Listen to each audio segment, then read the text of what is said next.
नमस्कार, मैं राकेश परमार और आप देख रहे हैं महत्वपूर्ण मुद्दा। महत्वपूर्ण मुद्दे में आज सबसे महत्वपूर्ण विषय तो यह था कि भारत के उद्योग पर रूस हुआ खुश, मोदी से की टेलीफोन पर बात। राहुल गांधी मणिपुर से दिल्ली आए और देश भर में बवाल फैलाए। उनके पार्टी सवाल उठा रही है कि जो आदमी 4000 किलोमीटर पैदल चल सकता है उसको आप हवाई जहाज से क्यों लेकर के गए। लेकिन वही कांग्रेस के लोग यह नहीं बता रहे हैं कि भारत के अभी वर्तमान वाले प्रधानमंत्री, जो देश दुनिया में सर्वाधिक लोकप्रिय जननायक हैं, तब भारतीय जनता पार्टी के शीर्ष नेता डॉक्टर मुरली मनोहर जोशी के भारत यात्रा के दौरान जब जम्मू कश्मीर में तिरंगा यात्रा निकाला था, उस वक्त नरेंद्र मोदी ही जोशी जी के सारथी थे और उसके सारे संगठन करता थे। जब उनका कश्मीर में दौरा पहुंचा तो तत्कालिक कांग्रेस सरकार ने उनको कहा कि आप सड़क मार्ग से लाल चौक पर नहीं जा सकते हैं, बीच में आतंकी हमले का खतरा है। तो उन्होंने हेलीकॉप्टर से लाल चौक पर उतारा, झंडा अकेले में फहराया और वापस बुला दिया। अपनी बातें याद नहीं रहती, लेकिन हमें तो याद है, तो हम तो आपको बताएंगे और आप पहले से भी जानते हैं, बस मैंने आपको याद करा दिया। मामला आज का ही था, लेकिन जो सबसे महत्वपूर्ण मामला है वो है नरेंद्र मोदी का 2024 वाला चुनाव क्या फंसता नजर आ रहा है, या नरेंद्र मोदी उदार दिल दिखाते हुए अपने एनडीए के उन तमाम साथियों को, उन तमाम सहयोगियों को जो उनके किसी न किसी कारणों से, चाहे मोदी के द्वारा मिले हुए असहयोग हो या उनकी महत्वाकांक्षा हो या उनका गलत मांग हो, जो भी कारण हो, वो मोदी नो या गार्ड नो, कारणों से जो छिटक गए हैं उनको वापसी लाने का जो संकल्प आज दिन भर समाचार चैनलों पर चला, मैंने सोचा कि इसी पर अपनी बात का शुभारंभ करूं। एक पुराने फिल्म का गाना था, अपनों पे सितम गैरों पे रहम है, जाने वफा ये जुल्म न कर। ये उर्दू में है, इसका हिंदी का मतलब होता है कि अपने लोगों पर अविश्वास, अपने लोगों को परेशान करना और दूसरे लोगों पर भरोसा करना और उन पर दया दिखाना, ऐसा जुल्म ना करे श्रीमान। नरेंद्र मोदी पर यह बात बिल्कुल फिट बैठती है। मोदी को हमेशा दूसरे के थाली में घी ज्यादा नजर आता है और अपने थाली में घी मिलावटी लगती है। यह बात मैं पहले भी कहा हूं, फिर भी एक बार कह रहा हूं। उत्तर प्रदेश चुनाव में जब दुर्दांत दुबे के इनकाउंटर हुआ या वो दुर्घटना में मारा गए, ये तो कोर्ट जाने पुलिस जाने, मर गया दुबे, और मरा तो अच्छा हुआ क्योंकि वो नश्वर आदमी था। उसका मरना ही बड़ा शुभ हुआ देश के लिए, प्रदेश के लिए और खुद के उसके ब्राह्मण समुदाय और समाज के लिए। क्योंकि दुर्दांत दुबे ने जितने लोगों की हत्या की, जमीन कब्जा की, उन पर गुंडाई किया, वो सारे के सारे उसके अपने हित मित्र, रिश्तेदार और करीबी लोग ही थे। मतलब उसने किसी दलित ब्राह्मण क्षत्रिय पर हमला नहीं किया, वो अपने ब्राह्मण भाइयों पर किया। लेकिन उसके मरने के बाद कुछ लोगों ने देश भर में ये नैरेटिव सेट करना चाहा कि उत्तर प्रदेश में ब्राह्मण परेशान है। इतना ज्यादा यह प्रोपेगेंडा फैलाया गया है कि भारतीय जनता पार्टी को बाहर के रिजेक्टेड ब्राह्मणों को बुला करके ब्राह्मणवाद को मजबूत करने का स्वांग रचना पड़ा या दिखाना पड़ा। जो ब्राह्मण कांग्रेस से दुत्कारे जा चुके थे, नगर निगम चुनाव में खुद भी हार चुके थे, उनको बुला करके एमएलसी बना करके पीडब्ल्यूडी जैसा बड़ा मंत्रालय दे दिया गया और अपना लक्ष्मीकांत वाजपेयी पर भरोसा नहीं किया, जबकि दोनों एक ही क्षेत्र के रहने वाले हैं। लक्ष्मीकांत वाजपेयी पूर्व भारतीय जनता पार्टी के उत्तर प्रदेश के अध्यक्ष थे, कदावर नेता थे, जमीन के नेता थे और जन्मजात भाजपाई थे। लेकिन मोदी को अपना भाजपाई पर भरोसा नहीं हुआ, बाहर के ब्राह्मण को आयातित करके लाया और उनको पीडब्ल्यूडी मंत्रालय जैसा दिया। ऐसे बहुत होता है, हो रहा है। सुना कि नरेंद्र मोदी उन तमाम लोगों को इकट्ठा कर, देखिए, कुनवा बढ़ाना, अपने रूठे को मनाना, यह तो घर के गार्जियन का काम है। मोदी इस टाइम तो राजनीति में गार्जियन की भूमिका में है। देश दुनिया में सर्वाधिक लोकप्रिय जननायक है और जनतांत्रिक गठबंधन के स्वाभाविक नेता हैं। उनके कद के बराबर वर्तमान राजनीति में कोई नहीं है जिसकी लोकप्रियता इतनी अभी तक लगातार 9 साल से बरकरार है, आगे भी बरकरार रहेगी, ये उम्मीद है। लेकिन मोदी ने किनको बुलाने का प्रयास किया या कौन लोग मोदी का है आने का प्रयास किया, सिलसिलेवार आपको बता दूंगा, आपको समझ में आ जाएगी कि गिव एंड टेक है या सिर्फ गिव है। शुरू करते हैं भारतीय जनता पार्टी का सबसे पुराना गठबंधन अकाली दल, आदरणीय प्रकाश सिंह बादल और अटल बिहारी वाजपेयी के जमाने का ये गठबंधन है और चलता भी रहा। 3 कृषि कानून के मुद्दे पर प्रकाश सिंह बादल के पुत्र सुखदेव बादल को लगा कि भाई राजनीति में कहीं हम पंजाब में बिछड़ रहे हैं, क्योंकि सबसे ज्यादा पंजाब में कृषि आंदोलन का असर है और हमको चुनाव में असर ना कर जाए, इसलिए उन्होंने भाजपा का साथ छोड़ दिया और स्वतंत्र हो गए। परिणाम क्या हुआ कि विधानसभा चुनाव में धूल चाटे और कुछ भी हासिल नहीं कर पाए। भारतीय जनता पार्टी के साथ गठबंधन में होते थे तो सरकार बनाते थे, अब की बार विपक्ष में बैठने की भी हैसियत नहीं मिली। मतलब पंजाब के लोगों के द्वारा दुत्कारे जा चुके हैं, नकारे जा चुके हैं। भाजपा उनको बुला करके अपनी गठबंधन मजबूत करने का दिखावा कर रही है। सुना है कि सुखदेव बादल वापस आएंगे और उनकी पत्नी हरसिमरत कौर बादल वापस मंत्री बनेंगे। पंजाब में उनकी स्थिति क्या है, जो खुद ही कुछ नहीं कर पाए तो आगे क्या करेंगे। आते हैं दक्षिण में, चलते हैं चंद्रबाबू नायडू। चंद्रबाबू नायडू को वहां के एक छोटे से लड़के ने, जगनमोहन रेड्डी ने जो धूल चटाई है, जो उनको राजनीतिक औकात बताई है, वो बताने की जरूरत नहीं थी। कल तक चंद्रबाबू नायडू अपनी छड़ी लेकर के देश भर में प्रधानमंत्री बनने की प्रोपेगेंडा फैला रहे थे और विपक्ष को एक कर रहे थे। जब सारा एक्सरसाइज उनका फेल हो गया और कहीं के नहीं रहे, ना लोकल स्तर पर कोई मजबूती पाए हैं, ना राष्ट्रीय स्तर पर, ना ही राष्ट्रीय स्तर पर। मतलब आंध्र प्रदेश की जनता, तेलंगाना की जनता, जैसे आंध्र प्रदेश तेलंगाना पर एक ही था, तो हम राजनीतिक रूप में बेशक शासकीय रूप में अलग अलग हो गया, और परिवेश दोनों तेलुगु लोगों का एक ही है।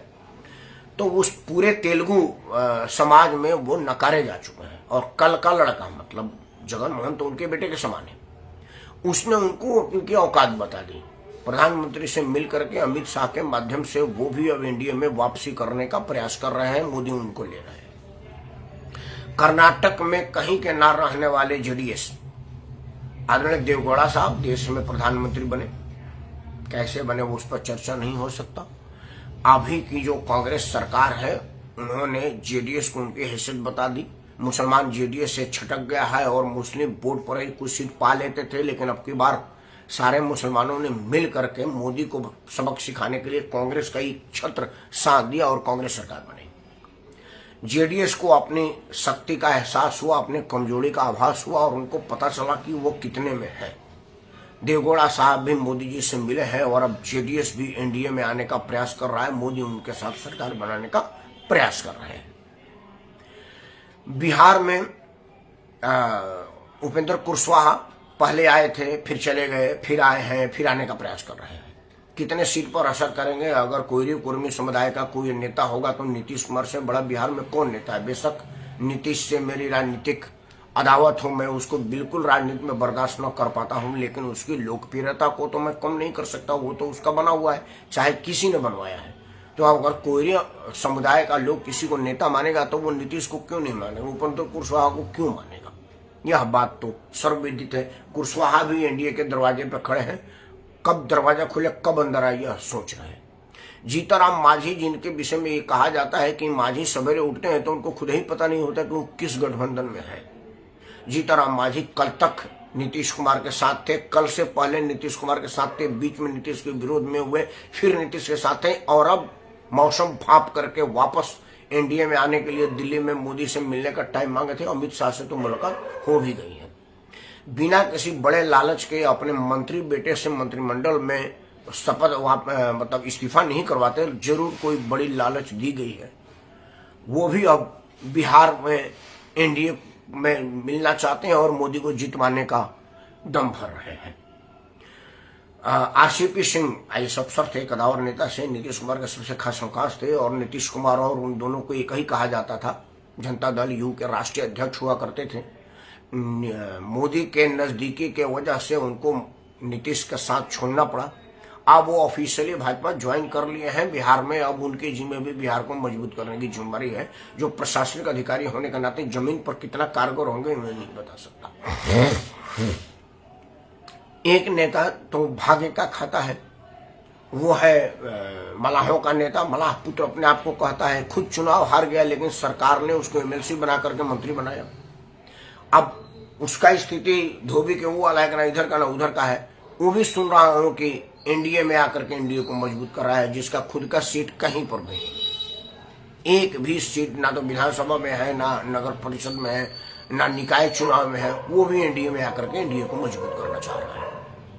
इन सब लोगों के भरोसे रामविलास पासवान का बेटा एनडीए में था, है, और वो एक कारगर साबित होगा। उसका चयन गलत नहीं होगा अगर उसको मंत्री बनाया जा रहा है, क्योंकि पशुपति पारस को तो मोदी ने मंत्री इसलिए बताया था कि वो सब नीतीश कुमार के बहकावे में जेडीयू में मिलना चाह रहे थे और मोदी वो नहीं चाह रहे थे, इसलिए उनको मंत्री बना करके उनका मुंह बंद कर दिया, जाने का रास्ता ब्लॉक कर दिया। और उसका फायदा भी हुआ कि पशुपति पारस जनता दल यू में नहीं गए, उनको मजबूरी में सीट के लालच में मंत्री बने रहने के मजबूरी में एनडीए में बना रहना पड़ा। अब सुन रहे हैं कि चिराग पासवान और पशुपति पारस में तो चाचा भतीजे में एकता कराने का मोदी प्रयास करेंगे, और पशुपति पारस को तो शायद मंत्रिमंडल से ना निकाले, नहीं तो वो वापस नीतीश के यहाँ चले जाएंगे, लेकिन उसका पद पर कतर करके रामविलास पासवान के बेटे और असली राजनीतिक वारिस का कद मजबूत किया जाएगा और चिराग को मंत्री बनाया जाएगा। और चिराग को मंत्री बनाना चाहिए भी, क्योंकि चिराग ने मोदी का बहुत बड़ा काम बिहार में किया है। ध्यान रखिए कि अगर नीतीश कुमार को एक छत्र हराने का काम चिराग पासवान नहीं करता तो आज मोदी और नीतीश कुमार में क्या स्थिति होती है आप समझिए। नीतीश कुमार को राजनीतिक मटिया मेट करने में चिराग पासवान की सबसे बड़ी भूमिका थी, और वो directly indirectly Bharatiya Janata party को ही लाभ पहुंचाया है। तो पारितोषिक तो उसको पहले ही विस्तार में मिल जाना चाहिए था, इतना देर तक क्यों रुका रहा ये बात मैं नहीं समझ पा रहा हूँ। अब जो मैंने गाने की शुरुआत की थी कि अपनों पे सितम गैरों पे रहमे जाने वफा ये जरूर न कर, इन सब एक्सरसाइज के बीच मोदी उत्तर प्रदेश में भी एक एक्सपेरिमेंट कर रहे हैं। सुना है कि उत्तर प्रदेश के 75 जिले में, ये अपुष्ट खबर है, अब पक्का है कि कच्चा है मैं नहीं जानता, लेकिन यह एक अपुष्ट खबर है। सुना है कि नरेंद्र मोदी के भारी दबाव में उत्तर प्रदेश के 75 जिलों में 25-25 जिले को बांट करके 3 भाग किया गया है, और 2 उप मुख्यमंत्री मतलब ब्रजेश पाठक और केशवराम मौर्य को 25-25 और उसके इक्विवेलेंट योगी आदित्यनाथ जी को 25 जिला दिया गया है। यह बात बड़ा ही आश्चर्यजनक रूप से दुखदाई है कि आप गधे और घोड़े को एक ही श्रेणी में रख रहे हैं। केशव प्रसाद मौर्य एक कल की लड़की से चुनाव हार गए थे, उनके अपने क्षेत्र में राजनीतिक वजूद क्या यह बताने की जरूरत नहीं है। एक हारे हुए आदमी को केंद्र के दबाव में योगी आदित्यनाथ को मंत्रिमंडल में लेना पड़ा, जिसका जनाधार बिल्कुल खत्म हो चुका है।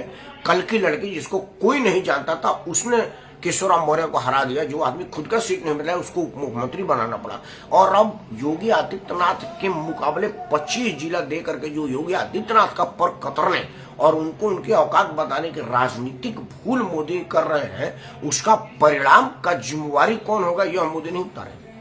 मेरा मानना है कि अगर 25 जिला जो केशवराम मौर्य के जिम्मे दिया जाएगा और 25 जिला जो ब्रजेश पाठक के जिम्मे दिया जाएगा, अगर वो 25 जिला में 2024 में संसद के चुनाव में परिणाम विपरीत हुआ तो जवाबदेही किसकी होगी? उन लोगों की होगी कि योगी आदित्यनाथ के सर पर ठिकरा फोड़ा जाएगा।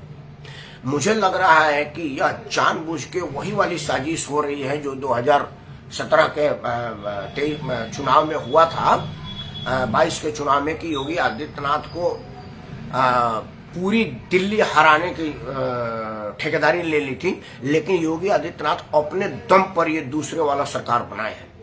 तो कहीं यह उनके लोकप्रियता से डरे हुए लोग यह साजिश तो नहीं रच रहे हैं कि योगी आदित्यनाथ को उत्तर प्रदेश के 1/3 में ही सीमित कर दिया जाए, बाकी जिलों में छोड़ दिया जाए? मतलब 25 जिला ब्रजेश पाठक के जिम्मे और 25 जिला केशवराम मौर्य के जिम्मे, और इन 50 जिलों में भाजपा की स्थितियों को खराब कर दिया जाए और बाद में प्रोपेगेंडा फैलाया जाए कि उत्तर प्रदेश में भाजपा की स्थिति कमजोर हो जाए, योगी आदित्यनाथ कुर्सी छोड़ो। अगर ऐसा नहीं है तो यह इन जिलों की जिम्मेदारी देने के पहले मोदी को यह बात राष्ट्र के सामने आकर के स्पष्ट करना पड़ेगा कि भाई जो आज की तारीख में देश दुनिया में सर्वाधिक लोकप्रिय मुख्यमंत्री है, इसके मुकाबले कोई नहीं है। ऑस्ट्रेलिया का प्रधानमंत्री योगी जी को थोड़े दिन के लिए मांग रहा है, पाकिस्तान के प्रधानमंत्री अभी वाले योगी आदित्यनाथ का कॉपी करके अपने राजनीतिक विरोधियों पर बुलडोजर चलवा रहे हैं। आज अपने आप को मामा कहलाने वाले शिवराज सिंह चौहान, जो कि योगी से ज्यादा सीनियर भाजपाई मुख्यमंत्री हैं, उन्होंने चौथा टर्म मुख्यमंत्री का निभाया, लेकिन वो योगी का कॉपी करते हुए अपराधियों पर बुलडोजर चलवा रहे हैं। इस तरह के छवि वाला आदमी, जिसने जात धर्म क्षेत्र संप्रदाय समुदाय को से ऊपर उठ करके सभी लोगों के लिए जो न्याय का काम किया है, जो माफियाओं में खौफ उत्पन्न करने का काम किया है, ऐसे लोकप्रिय जननायक धरती पुत्र को आप धरती से हिलाने का जो प्रयास कर रहे हैं, उसका जिम्मेवारी कौन, उसका जवाबदेही किस पर, यह बात जरूर बतानी पड़ेगी। मुझे लग रहा है कि योगी आदित्यनाथ ही झंझावट से भी अपने आप को निकाल ले जाएंगे, जिस तरह से वो 22 वाले चुनाव में निकाल ले गए थे। लेकिन केंद्र के इशारे पर सीधा सीधा योगी को इस तरह से कमजोर करना, मैं समझ रहा हूं कि यह बहुत बड़ा राजनीतिक आत्मघाती निर्णय होगा। आपको याद होगा, ऐसी स्थिति आदरणीय कल्याण सिंह और आदरणीय अटल बिहारी वाजपेयी के बीच उत्पन्न हो गई थी। जब के टकराव में कल्याण सिंह को लगा था कि मैं अटल जी से बड़ा हो गया हूं, और अटल जी को लगा था कि कल्याण सिंह की पर कतरी नहीं गई तो हमारे सीट के लिए खतरा हो जाएगा। वो दोनों लोग आपस में लड़ गए और भाजपा को कितने दिन तक देश प्रदेश के शासन से दूर रहना पड़ा, यह बताने की जरूरत नहीं है। यह मोदी तो जरूर जानते होंगे, क्योंकि मोदी के पास वो रिपोर्ट आई होगी, और ये कोई 100-500 साल पहले की बात नहीं है, यह अभी की बात है। और मोदी को तो जबानी याद होगा उन सिचुएशन को। इस स्थिति को देख करके योगी और मोदी के बीच जो शीतलहर का प्रोपेगेंडा देश में फैला है, क्या वो हकीकत है या यह इस तरह का प्रोपेगेंडा है, यह देश को बतानी पड़ेगी। लेकिन कुछ कुछ चीजें ऐसे हैं जो संदेह उत्पन्न करती है। जैसे अभी तक उत्तर प्रदेश जैसे बड़े राज्य को, जहां अपराधियों पर लगाम कसने की भरपूर प्रयास हो रही है और पुलिस बल का मनोबल मजबूत है, अब तक अस्थायी डीजीपी नहीं मिल पाया, क्योंकि डीजीपी की नियुक्ति केंद्र सरकार करती है और उत्तर प्रदेश सरकार के रिकमेंडेशन को केंद्र सरकार ठंडे बस्ते में डाल दी है। और अब तक बिना डीजीपी का उत्तर प्रदेश काम कर रहा है, यह जिम्मेदारी किसकी? उत्तर प्रदेश प्रशासनिक अफसरों में एक से एक अनुभवी अफसर हैं जो देश संभाल सके। आमतौर पर उत्तर प्रदेश से लोग देश को संभाल सकते हैं, लेकिन उत्तर प्रदेश का मुख्य सचिव पद पर अभी कोई यूपी से नहीं मिल पा रहा है। केंद्र के भेजे हुए पंडित जी को भी एक्सटेंशन दे करके उन्हीं पर भरोसा जताया जा रहा है, या योगी आदित्यनाथ को ये बताया जा रहा है कि करेंगे वही जो मेरा मन करेगा, आप कुछ नहीं कर पाइएगा, क्योंकि केंद्र की जो शक्तियां हैं वो आप पर थोपी जाएंगी। यह बात आप सर्वविदित जान लें। इन सब चीजों को जानने के बाद क्या उत्तर प्रदेश की जनता संसद के चुनाव में योगी के लिए उतना ही वफादार रहेगी, जबकि उसको पता होगा कि ये जो सीट है वो योगी को प्रभावित नहीं करेगा, ये मोदी के लिए जा रहा है? तो क्या वो लोग जो इस चीज को समझते हैं, जो इस गूढ़ बातों को जानते हैं, हमारे जैसे लोग जिनको पता है कि भाई अब तक केंद्र सरकार के अड़ंगे के वजह से उत्तर प्रदेश को डीजीपी नहीं मिल रहा है, केंद्र सरकार के अड़ंगे की वजह से उत्तर प्रदेश का मुख्य सचिव उत्तर प्रदेश से नहीं मिल रहा है, वो उसको एक्सटेंशन पर एक्सटेंशन दिए जाया जा रहा है।